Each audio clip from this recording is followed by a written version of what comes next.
ఆశీర్వాదం పొందడానిక? ఈ భూమి మీద ధనవంతులు అగుటకు ఆత్రపడుతున్నట్లుగా ఆత్రపడ్డారుగా మాట్లాడండి.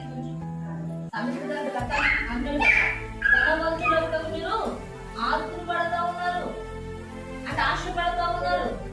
అలా పడడం వల్ల మీకు శ్రమను వాక్యం చేస్తుంది. అవునా? మరి మన దేనికి ప్రయాసాలంటే దేవుడు ఇచ్చేటువంటి ఉన్నతమైన రాజ్యము అని చెప్పండి. దానికోసమే ప్రయాస. నమ్మకమైన వారికి మెండుగా దేవుని కలిగి అని చెప్తే అది మన జీవితంలో నెరవేరాలంటే మనం ఏం కోరుకోదో తెలుసా? మన దీవెన ఎక్కడుందో తెలుసా? పరలోకంలోనే ఉంది. మన ఆశీర్వాదం ఎక్కడుందో తెలుసా? పరలోకంలోనే ఉంది. మన పౌరుషత్వం ఎక్కడుంది? భూమి మీద ఉందనుకుంటున్నారా? మన పౌరుషత్వం కూడా పరలోకంలోనే ఉంది. దాన్ని ఎవరు దొంగిలించలేరు. దాన్ని ఎవరైతే దేవుడు ఎవడు మీకు అర్థమవుతుందా? ఎవరు నమ్మకత్వంగా బ్రతుకుతారో, ఎవరు తమ జీవితాన్ని ప్రభుకి అంకితం చేసి దైవ చిత్తానుసారంగా జీవిస్తూ ఉంటారో వాళ్ళకి దేవుడు దానిని ఉచితముగా అనుగ్రహిస్తానని వాక్యం చెప్పాడు. మీకు అర్థమవుతుందంటే నీకు నీకే, నాకు నాకే, నాకు నీకు నీకు నాకు చెల్లెలు కాదు. మాటలు తప్పని దేవుడు మనం ఆరాధిస్తున్న దేవుడు. నమ్మకమైన వాళ్ళు ఏనాడు కూడా సిగ్గుపడించే దేవుడు కాదండి. ఆయన మాట తప్పడానికి నరుడు కాదు. మీకు అర్థమవుతుందా?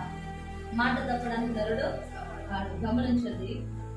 ఈ యొక్క ఎస్తరు అలా కూడా నమ్మకత్వాన్ని కాపాడుకొని తన కన్యత్వాన్ని కాపాడుకొని ఏది ఇచ్చిన ప్రతి వస్తువును తను అలంకరించుకుంటూ, ఏది ఇస్తున్న ప్రతి వస్త్రమును తను అలంకరించుకుంటూ, ఎలాగైతే సిద్ధపరుస్తున్నాడో అలాగ మారు మాట చెప్పకుండా సిద్ధపడుతూ ఉన్నప్పుడు ఒక్కొక్క రోజు రాజు ఎదుటి తమను చేపడినప్పుడు అర్థమవుతుందండి. నీతురాలుగా విధేయతతో అలా ఉంచుకుని రాజు ఎదుటి నిలబడినప్పుడు వెంటనే రాజు దయము పొందుకున్నట్టు వాక్యం చెప్తుంది. ఈరోజు ఏ ఎస్తేర్ అయితే రాజు దయ పొందిందో ఈరోజు అదే ఎస్తేర్ స్థానంలో మనందరము కూడా ఇది ఎవరి దయ పొందాలి? ఎవరి దయ పొందాలండి? దేవుని దయ. దేవుని దయ ఎవరి మీద ఉంటుంది? ఎవరి మీద ఉంటుంది? ఎవరు నిలబెడితే అలా బ్రతికేసే వాళ్ళకి ఉంటుందా? ఎలా పడతారా జీవించేసే వాళ్ళకి దేవుని దయ పనిచేస్తుంది అంటారా? మాట్లాడట్లేదు. చాలా మంది అనుకుంటున్నారు ఆ దేవుడు కనికర పూర్ణుడండి, ఎలాగైనా కనికరం చేస్తాడు. అర్థమవుతుందా? ఒకసారి దేవాలను క్షమించిన పాపుడు అంటే కరుణించేస్తాడు. ఎన్నైనా చేసేయచ్చు. ఆఖరిలో ఒక మాట చెప్తే సరిపోతుంది అనుకుంటున్నారు చాలా మంది.